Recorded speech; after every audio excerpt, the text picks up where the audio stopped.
Buenas tardes. Hola. Desde la Concejalía de Cultura del Ayuntamiento de Huetor Vega es un motivo de satisfacción poder presentar este libro de Gregorio Cervera Mercado sobre los moriscos expulsados de Huetor Vega y otros lugares cercanos del entorno. Nos acompaña en la mesa María José Osorio Pérez, profesora de la titular de Paleografía y Diplomática de la Universidad de Granada, la cual colabora en esta publicación. Gregorio Cervera, investigador y autor del libro. José Manuel Prieto Alonso, alcalde de Huetor Vega.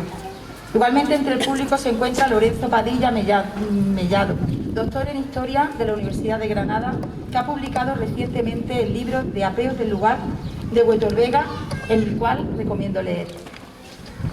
Es de suma importancia la presencia igualmente del tejido social del municipio, representando por los directores y directoras de los centros educativos, personal de las AMPA y responsables de las asociaciones de Huetor Vega, con lo que posteriormente haremos una lectura colectiva. Mi más sincera enhorabuena a Gregorio Cervera Mercado por la importancia del trabajo, por la enorme utilidad y primicia de su estudio y por el gran valor de la investigación hecha en el bien de la población hueteña especialmente y de otros lugares vecinos. Paso la palabra a doña María José Osorio. Muchas gracias.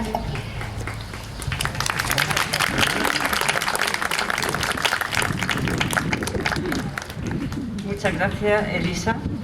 Vaya por delante mi reconocimiento al Ayuntamiento de Huetor Vega, en la persona de su alcalde, José Manuel Prieto, y de su concejala de Cultura, Elisa González, por organizar un encuentro cultural de tanta significación para el pueblo en este día que festejamos el Día del Libro, y lo hace con la presentación y la lectura de un libro editado por el propio Ayuntamiento bajo el título Moriscos expulsados de Huetor Vega y otros lugares, un libro de historia que habla de la historia de Huetor Vega, de moriscos hueteños de hace 5 siglos, cuyo autor es Gregorio Cervera, un hueteño de adopción. Enhorabuena por la iniciativa, porque en esta época extraordinariamente difícil que estamos viviendo es cuando la cultura se hace especialmente necesaria. Así que enhorabuena al Ayuntamiento. Y vamos al libro. Como decía Robert Darnton, leer tiene una historia. Y yo creo que habría que añadirle a esto que escribir también tiene una historia. Y el libro de Gregorio también tiene una que él nos va a explicar dentro de un momento. Por mi parte, yo no voy a hacer valoración alguna del libro, puesto que la valoración la tienen que hacer pues los lectores. Los lectores que se hagan con el libro, lo lean y se interesen por ello. Pero sí me voy a centrar en la metodología que ha utilizado el autor para hacer el libro.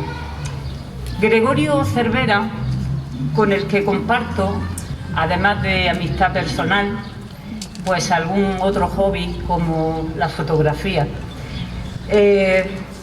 Tenemos los dos, compartimos los dos una pasión por la historia, por la investigación histórica. Él lleva investigando en los archivos, en los fondos documentales, en los fondos antiguos de las bibliotecas, pues más de 2 décadas. Primero ha estado trabajando, y yo creo que la ha terminado ya, en su propia genealogía, construyendo, a mí me gusta decir, reconstruyendo su línea genealógica. Es autor de otro libro que lo tienen ustedes aquí en la solapa del libro, sobre las bulas vendidas en Montefrío, con otro compañero, con Luis Lara, y luego pues ha trabajado y está trabajando en otras cuestiones relativas a lo que es, uno de sus pueblos de origen, que es Montefrío, de Montejícar, de Huetortájar, de donde es natural, de Loja, etc. Pues esto es la parte de la investigación, pero no se crean que es una cosa fácil, ¿no? Porque para encontrar o toparse con una joya documental como la que ha publicado en este libro, hay que ser muy persistente y muy tenaces, y Gregorio lo es, ¿no? La otra cara de la moneda, pues es que con demasiada frecuencia la investigación en un archivo puede resultar una travesía del desierto. Ahí tenemos los investigadores, tenemos una serie de dificultades desde el acceso al archivo, que muchas veces nos niegan el acceso al archivo, a la consulta de los fondos, a sacar la información de esa documentación, pero la dificultad de mayor calado que hay es con la que nos encontramos, está en la lectura de unos textos que, como este, tienen una antigüedad de 5 siglos. Para enfrentarse a la lectura, como digo, se necesita preparación, y Gregorio la tiene. No solamente porque tiene práctica ya en la lectura de estos documentos, sino porque ha cursado una serie de estudios de paleografía y sobre todo que son que a él le sobra. Pero en este caso hay otra pequeña dificultad añadida. Desde ahora en adelante, cuando yo hable del documento del libro, voy a decir el documento de Huetor, y así todo el mundo nos vamos a enterar. El documento de Huetor en realidad no es un documento, es lo que en archivística hablan de una unidad documental, es decir, en una carpetita, pudiéramos decir, se reúne una serie de documentos que conforman un procedimiento administrativo determinado. Entonces, en paleografía solemos decir que cuando analizamos un manuscrito, algún documento, enseguida decimos, han intervenido 2 o 3 manos. ¿Qué significa esto? Pues que ha habido varias personas que intervienen con distintos tipos de escritura. Entonces, este documento de Huetor, en él han intervenido como poco 2 personas, independientemente de los que firman, que eso no escribían, sino que solamente firmaban. Bueno, pues en estos 2 tipos de escritura, que son los que se daban en aquella época, que es el último tercio del siglo XVI, porque el documento está fechado en 1570, nos encontramos 2 tipos de escritura cursiva, una más legible que la otra, y la que forma parte del cuerpo esencial del documento de Huetor, verdaderamente es un poco, tiene sus dificultades, porque se asemeja, no, está preludiando lo que a finales del siglo XVI y principios del siglo XVII se llamará la escritura encadenada o de cadenilla. O sea, a simple vista es como si estuviéramos viendo un fuelle. ¿Y eso cómo se hace? Pues que el escribano no levantaba la pluma del papel. Pero esto era por cuestiones económicas, porque cobraban ellos decían por planas, ¿no? Por hojas escritas. De modo que se pueden imaginar, a lo mejor nada más que en la fecha, era una página entera, ¿no? No se distingue una letra de otra. Bueno, pues esto Gregorio lo ha solventado bastante bien. Estos documentos y otros millones de documentos que se hallan en los archivos nacionales, españoles y de otras instituciones, es el resultado de la puesta en marcha por parte de la corona de una maquinaria administrativa que empezó con los Reyes Católicos, siguió con Carlos V y el culmen llegó con el llamado Rey Prudente, con Felipe II, que a mí no me gusta llamarlo prudente, me gusta más el otro apelativo con el que se le conoce, que es el Rey Funcionario. Y esta maquinaria administrativa estaba basada en dejar por escrito todos, absolutamente todos los asuntos que atañían al gobierno. Pero no solamente la corona, sino otras instancias de poder. Necesitaban contar con un sistema de comunicación con los llamados administrados, es decir, con los vecinos de los lugares, de los pueblos, de las ciudades, con el fin de hacerles llegar normativas, mandatos, los bandos, los famosos bandos de los ayuntamientos. Esta necesidad de escribir contrastaba con el hecho de que la población era mayoritariamente analfabeta y con un problema añadido en el caso del documento de Huétor, y es que prácticamente los moriscos no sabían ni leer ni escribir, pero era todavía peor, es que no sabían castellano. Para solventar esta carencia se recurría al sistema tradicional de lo que se ha venido llamando la escritura hablada, es decir, de forma oral.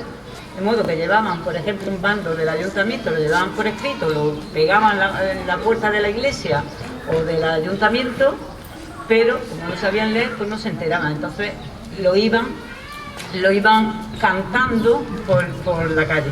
De hecho, el documento de Huétor está muy bien porque dice que fueron llamados estos moriscos a golpes de tambor por las calles del pueblo. ¿Qué pasa? Pues que como tampoco se enteraban, iban acompañados el tambor y el que recitaba el bando por unos traductores, porque no había manera de enterarse. Bueno, esto hasta aquí la fase de la investigación documental, de las fuentes primarias, que es lo que nosotros le decimos.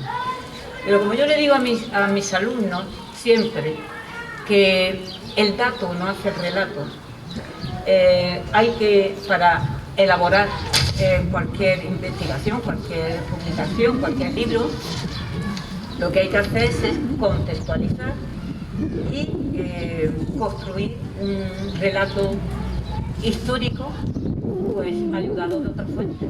Hay que leer mucho, Gregorio ha leído mucho y lee, no solamente de historia, de genealogía, todo le interesa. En este sentido, el libro da comienzo con una introducción en donde él va de manera compendiada, va analizando todos los conflictos que tuvo la corona con los mudéjares primero y los moriscos después, hasta llegar a la guerra de la Alpujarra en 1568, una guerra que terminó muy pronto, terminó en 1570. Bueno, pues la corona tenía claro que a partir de 1570, que es la fecha del documento, los moriscos tenían que estar expulsados Y es curioso porque el propio documento de Huétor dice: hay que sacar de la Vega, es decir, de la zona de la Vega, a los moriscos o cristianos nuevos. Capítulo aparte, igualmente interesante, es el estudio que el autor hace del camino que toman, o la ruta que toman estos moriscos hasta llegar al destino que le tenían preparado las autoridades, ¿no? Y como colofón, el libro termina con el apéndice documental, con el documento de Huétor transcrito, que eso sí es verdad, que se lo tienen que leer. Se lo tienen que leer todo el libro, pero eso le va a gustar mucho. Yo quisiera terminar con mis felicitaciones más sinceras a Gregorio, que siga por esta senda, y creo que este estudio va a venir a llenar un hueco del enorme puzzle que constituye la historia del Reino de Granada. Nada más.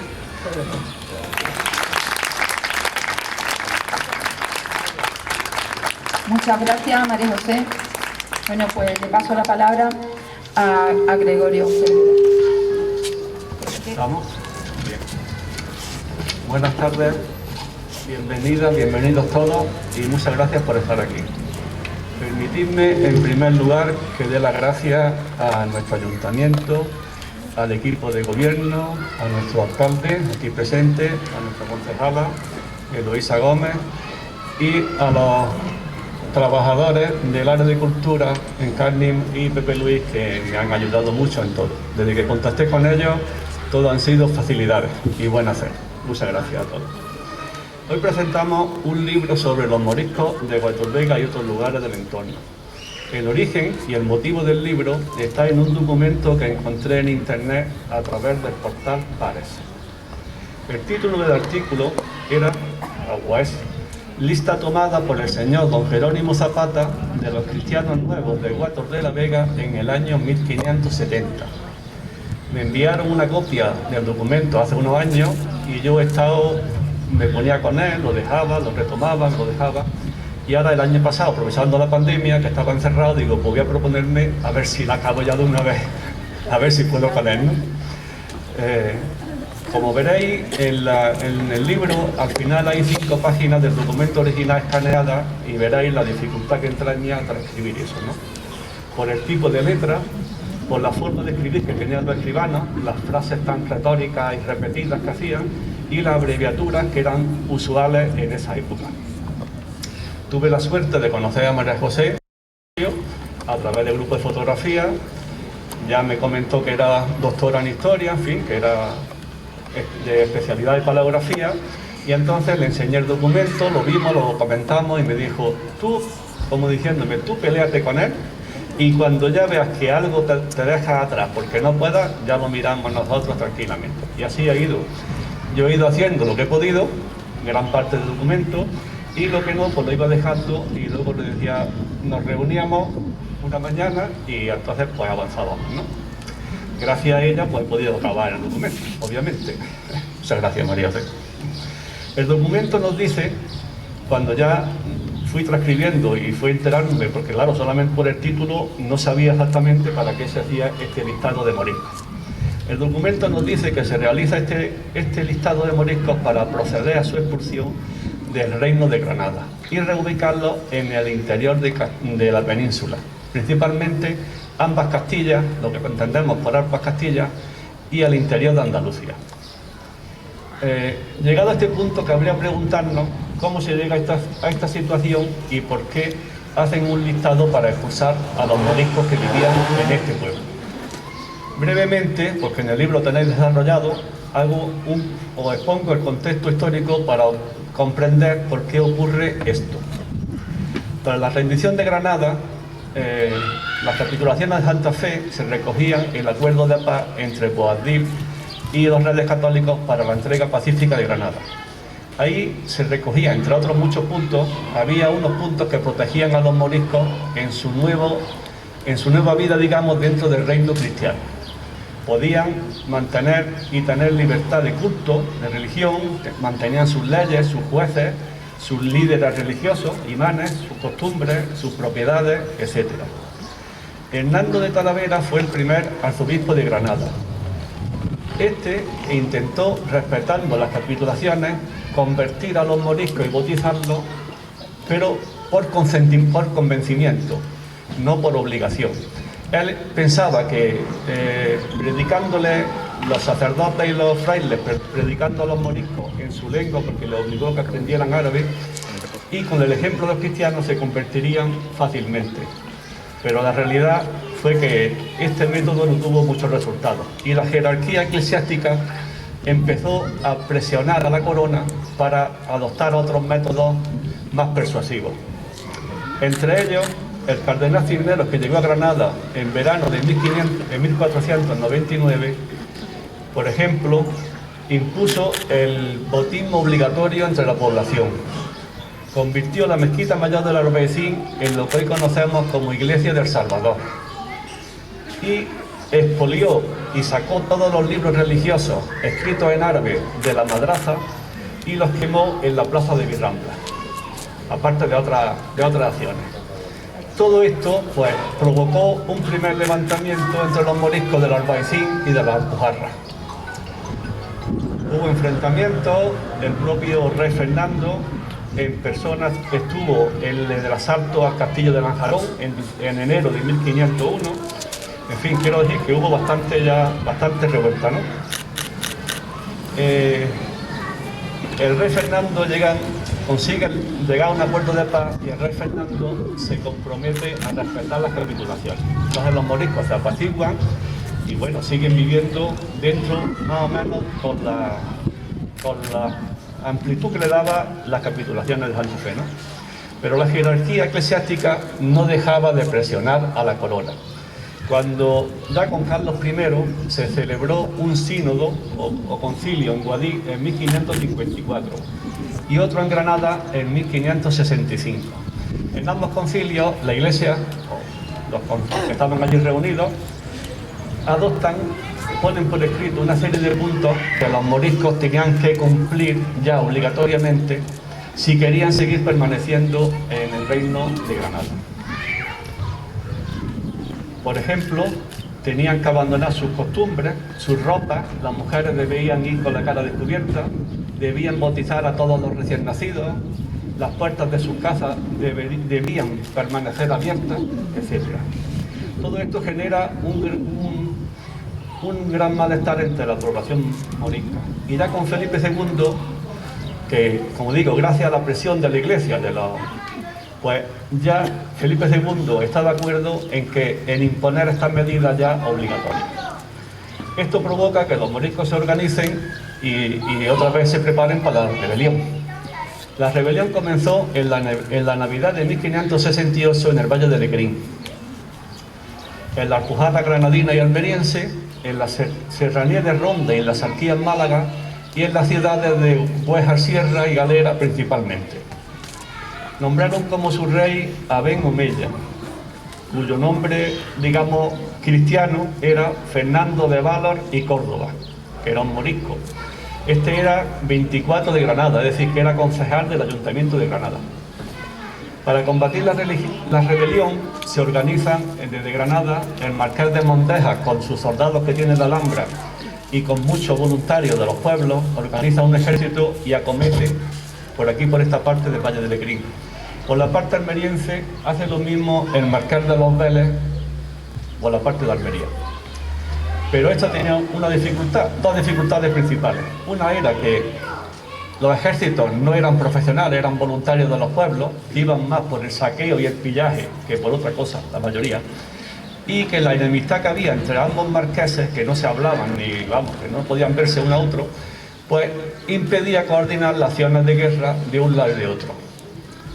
Esto siguió así hasta que Felipe II, viendo que la guerra no avanzaba, que los moriscos seguían ahí sublevados y no había forma de doblegarlos, nombra como único capitán general de la guerra a su hermanastro don Juan de Austria. Y él se trae varias compañías de los tercios de Italia y del Levante español. Entonces ya con un ejército profesional y con las acciones coordinadas por ambos lados de la Alpujarra, también en las Arquías y en las Serranías de Ronda estaba el conde de los Arcos, conde de Arcos. Pues ya con esta fuerza entran en la Alpujarra matando y esclavizando a todo el que entran a sangre y fuego. Entonces los moriscos, ante las perspectivas que se le venía encima, empiezan a pensar en entablar conversaciones para llegar a un acuerdo de paz. En esos momentos, más o menos, cuando estaban ya en las conversaciones de paz, le confiscan a Ben Humilla, que había mandado unas cartas secretas a don Juan de Austria, y interpretan que quería traicionar a su pueblo, que quería salvarse él solo y traicionar al pueblo. Entonces asesinan a Ben Humilla y nombran como su rey a Ben Abó, que era partidario de la rendición. Llega a un acuerdo con Juan de Austria y los moriscos empezaron a rendirse. En el acuerdo con don Juan de Austria, en este acuerdo de paz, se contemplaba que los moriscos que se rindieran podían irse fuera de España y los que se quedaran serían deportados al interior de la península. Había una condición y no era los padres que emigraran al norte de África o a un país no católico no podían llevarse a los hijos menores de 7 años para evitar que fueran educados en otra religión que no fuera la católica. Eso obligó a muchas familias a quedarse porque no iban a dejar a los hijos atrás, obviamente, ¿no? El documento y ya casi llegamos ya al documento, ¿no? El documento tiene dos aspectos, creo yo, muy interesantes. Uno es la información que nos aporta sobre los moriscos, sus datos, su edad, si eran viudos, solteros, si eran más jóvenes o no. Y el otro es que nos describe cómo se realiza este proceso desde que empiezan a publicarse los primeros bandos hasta que los llevan a Granada para empezar el exilio hacia Toledo, que era en un principio, ¿no? Entonces la corona, como se acercaba el invierno, estamos a final de octubre, publica varios bandos por los distintos pueblos y manda a cada 10 pueblos más o menos que se concentren en un sitio, ¿no? Hablando de lo nuestro, aquí en Huetor Vega se publican los bandos por los pueblos de Quentar, Duda, Güejas, Pinillo, Cenes, Monachí y Cajas. Todos esos pueblos, bueno, los de Cajas ahora os contaré algo más. Todos esos pueblos se repiten los bandos, como dice María José, a tambor. El pregonero va por diferentes sitios del pueblo y durante varios días repite el bando, combinándoles, ordenándoles que el día 31 de octubre estuviesen todos concentrados en la iglesia de Huetor para proceder a hacer un listado y proceder a su expulsión. En nuestro caso, el encargado, don Juan de Austria, esta partida de moriscos de todos estos pueblos, se designa a don Luis de Córdoba como responsable principal, que era un noble y era primo, por ejemplo, del gran capitán. Este se ayuda de don Jerónimo Zapata, que por eso sale el nombre en el listado, que también era 24 de Granada. Y este se apoya en varios capitanes y en una partida de soldados para organizar todo esto, ¿no?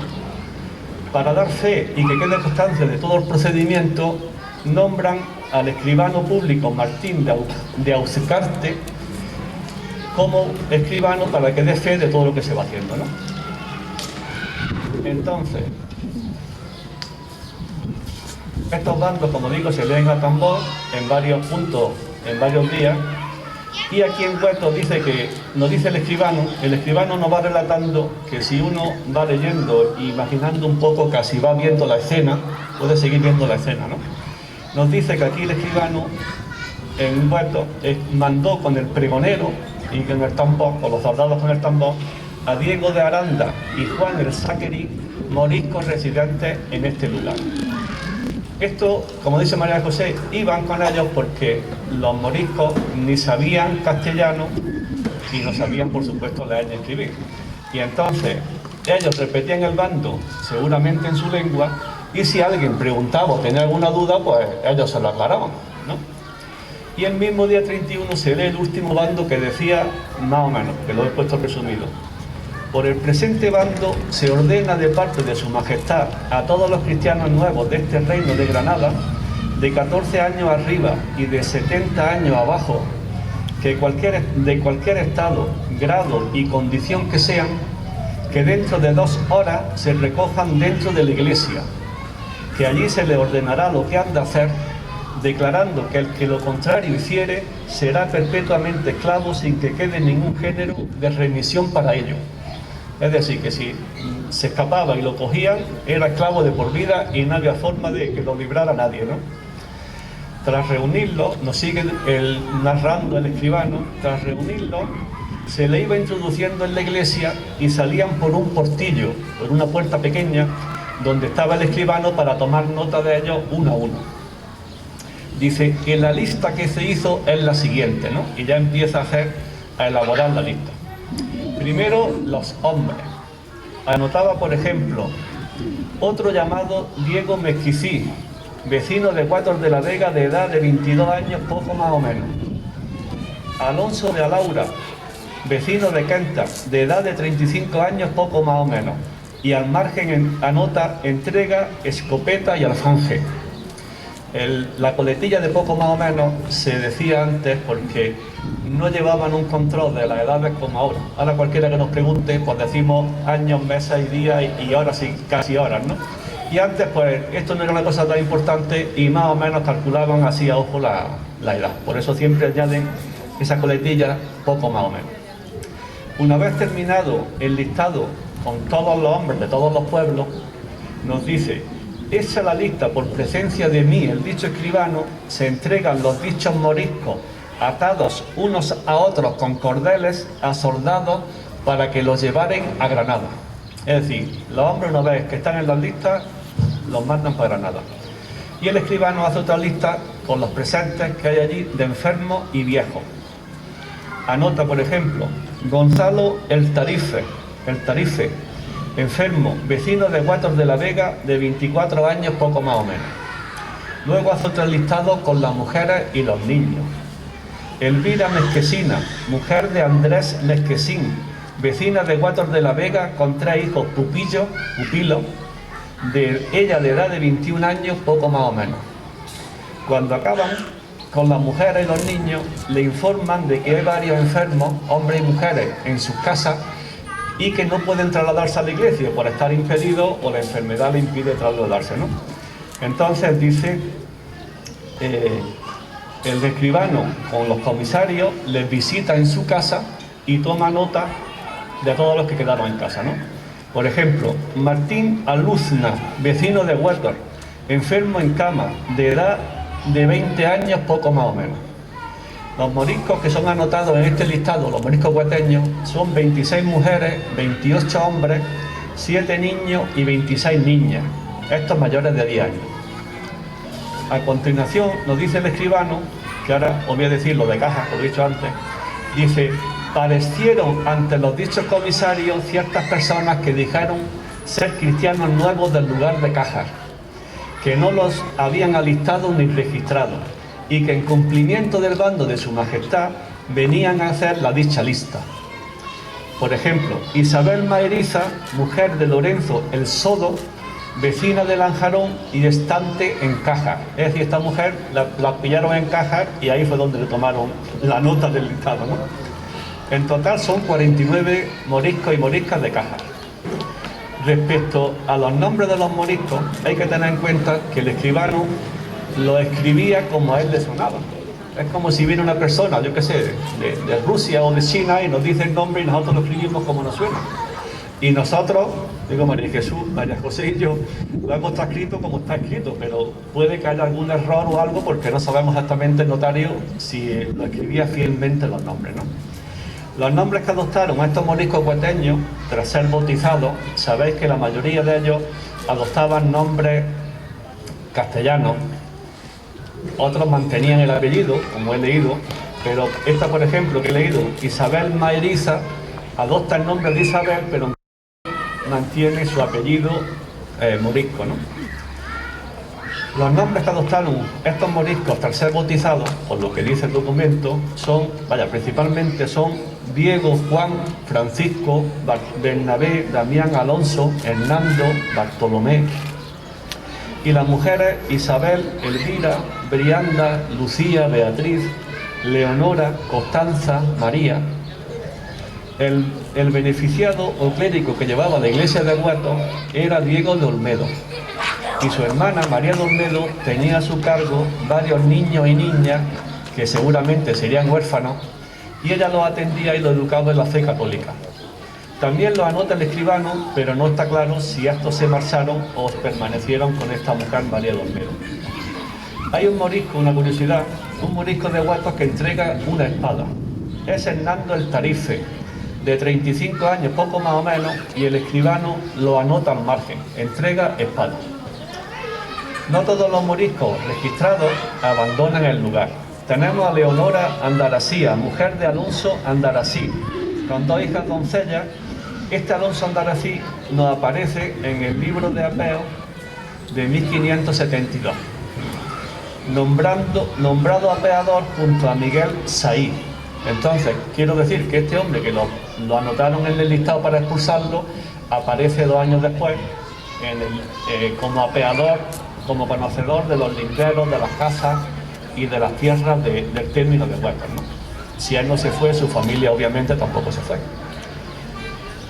En total son 468 personas, las que anota el notario, el escribano. Concluidos todos estos listados, se le enviaba una explanada que había junto al Hospital Real de Granada. Allí se unían a otras partidas hasta conformar un grupo de 1.500 a 2.000 aproximadamente. Iniciaban la ruta. En principio, nuestro grupo iba hacia Toledo y allí serían distribuidos por ambas mesetas. La ruta seguida por este grupo, según el profesor don Gregorio Torres Quesada, que es un profesor de latín y griego de un instituto de Jaén Capital, que no ha podido estar aquí, y el hombre tenía mucho interés y yo también que viniera, pero con esto de la pandemia y los confinamientos provinciales pues no ha sido posible, ¿no? La ruta seguida por este grupo, él ha investigado mucho esta parte y dice que fue de Granada, Almolote, Colomera, Campillo, Mancharreal, Pegalajar, Bejíjar, Úbeda Baeza, Sabiote, Villamanrique, Cózar, Consuegra, Mora, Burguillo y Toledo. Imaginaos el viaje en esos tiempos, por esos caminos, con esas ropas, con esos zapatos, con esas mujeres, con los niños pequeños, con varios niños pequeños andando, ¿no? Imaginaos lo que fue eso. Debían recorrer diariamente etapas de 4 leguas, unos 20, 22, 25 kilómetros. En los pueblos que pernoctaban estaban obligados a darles de comer y a darles cobijo, aunque esto no siempre era posible. Imaginad que llegan a Huetor, hoy llegan 2.000 personas y dicen, venga, darles de comer y alojarlos. Hoy nos costaría trabajo, imaginad en aquel tiempo, ¿no?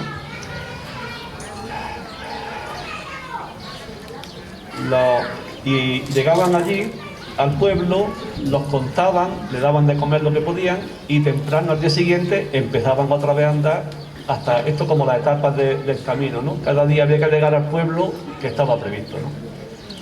Pensemos que estábamos en noviembre, el viento, la lluvia, el frío agravaron mucho todas estas penalidades, ¿no? El propio don Juan de Austria escribe el 6 de noviembre. Solo diré que no sé si se puede retratar la miseria humana más annatural. Al que ver salir tanto número de gente, con tanta confusión y lloro de mujeres y niños, y tan cargados. Así los que partieron ayer, al salir de la ciudad, les tomó un agua tan recia que apenas se podían menear.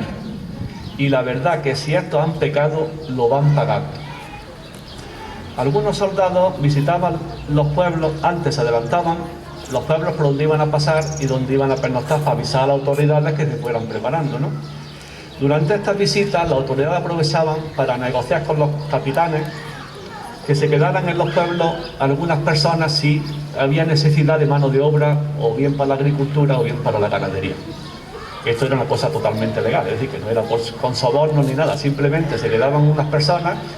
El responsable, el alcalde de aquel tiempo, o el consejo, el que estuviera allí al frente del pueblo, le hacía una especie de recibo, me quedo con 8 personas, y decían los nombres y se quedaban. Porque luego los cuadrilleros, cuando llegaban a Toledo, los notarios de Toledo hicieron un listado nuevo, y entonces si salieron, por ejemplo, con 1.000 y llegaron 800, tenían que justificar qué había pasado con esos 200.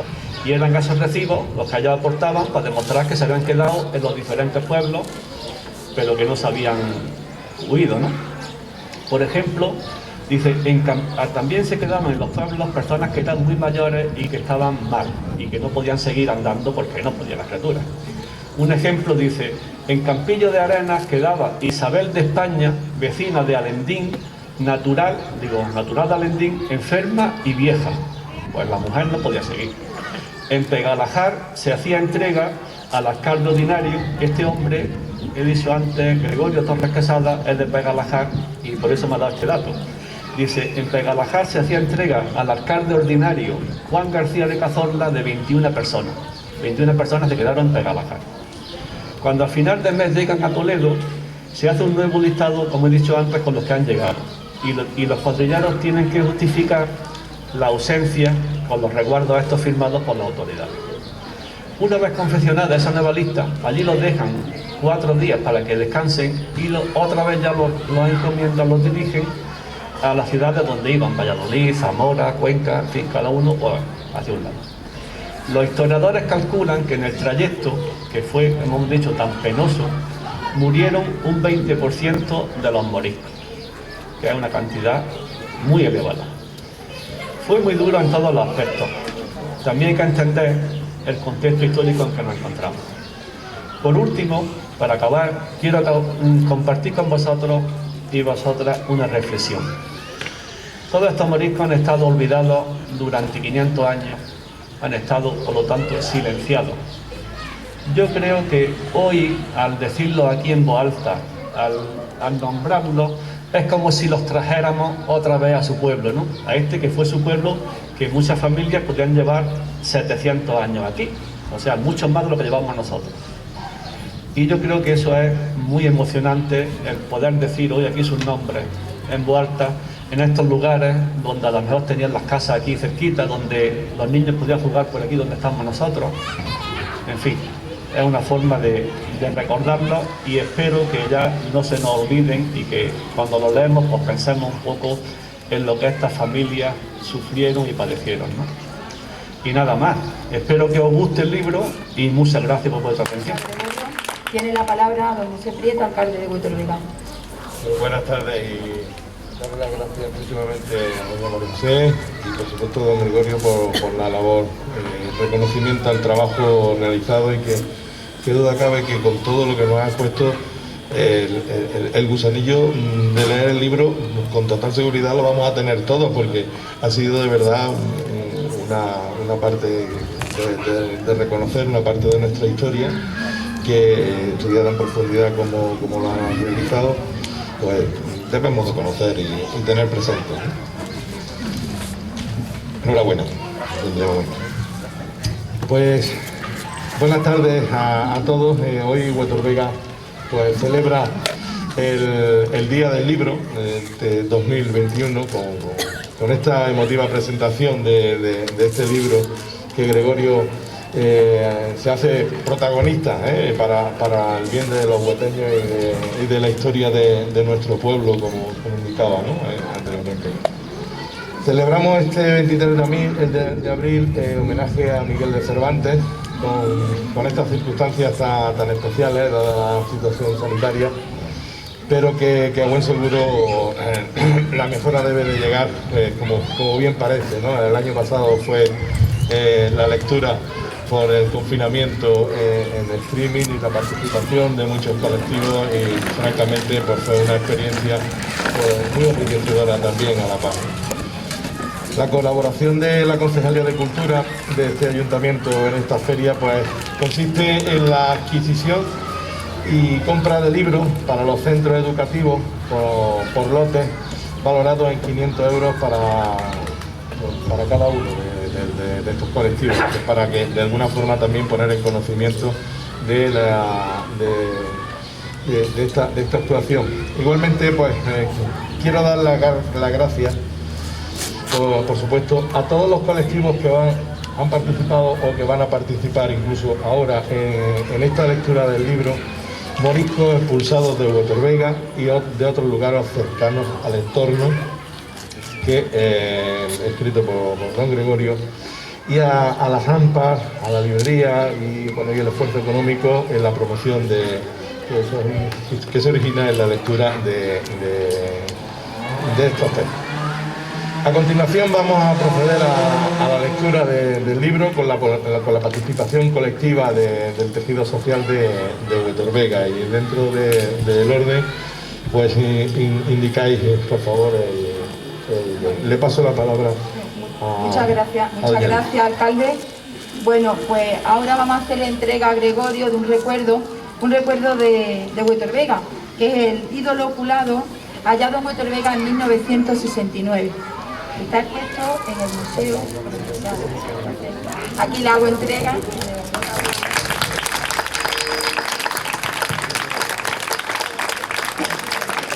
Procedemos ahora a empezar la lectura.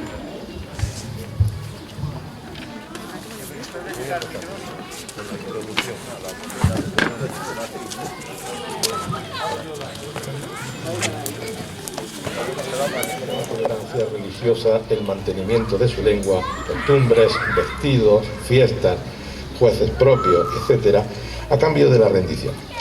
Inicialmente, los gobernantes católicos respetaron el tratado a pesar de la presión del clero español. El primer arzobispo de Granada, de la Granada cristiana, hermano de Talavera. La forzada provocó resistencia entre la población musulmana del Albaicín. La situación se vio agravada por el tratamiento de los Elche, antiguos cristianos que se convirtieron al Islam. Varias cláusulas específicas de las capitulaciones prohibían la conversión de Elche al cristianismo contra su voluntad, pero el tratado permitía... La rebelión fue sofocada, acordando el reconocimiento de los derechos que le otorgaban las capitulaciones a los moriscos. Los rebeldes que se rendían tenían 3 opciones: bautizarse, exilio o esclavitud. Para marcharse al exilio debían pagar $10. 1545-1569. Abel Umayya era su nombre cristiano y Muhammad y Umayya su nombre musulmán, como descendiente de los califas omeyas de Córdoba. La religión se inició en la víspera de Navidad de 1568, en la aldea de Berna, Valle de Lecrín, y rápidamente se extendió por la Alpujarra, con conexiones en la Axarquía malagueña y la serranía de Ronda. Traído de Italia y de Levante, que sustituyó a las milicias locales.